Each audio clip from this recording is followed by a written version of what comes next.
Hi friends, இன்றைக்கி நம்ம கோவை சமையலில் மசாலா எக் பிரெட் டோஸ்ட் எப்படி பண்ணலாங்கிறத பார்க்கலாமாங்க. ஃபர்ஸ்ட் பவுலில் 2 முட்டைகளை உடச்சி ஊற்றிக்கலாம். ஒரு முட்டைகளாக உடச்சி ஊற்றினதுக்கப்புறமா ஒரு பெரிய வெங்காயத்தை நல்லா பொடி பொடியாக நறுக்கி உள்ளே ஆட் பண்ணிக்கலாம்.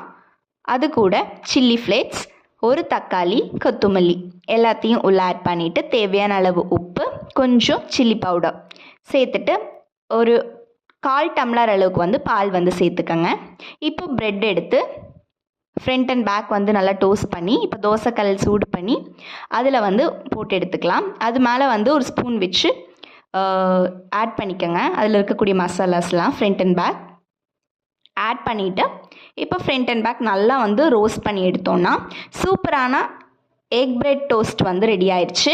மறக்காமல் உங்கள் வீட்லேயும் ட்ரை பண்ணி கொடுத்து பாருங்கள். வித்தியாசமாக இருக்கும், டேஸ்ட்டாகவும் இருக்கும். தேங்க்யூ ஃபார் வாட்சிங்.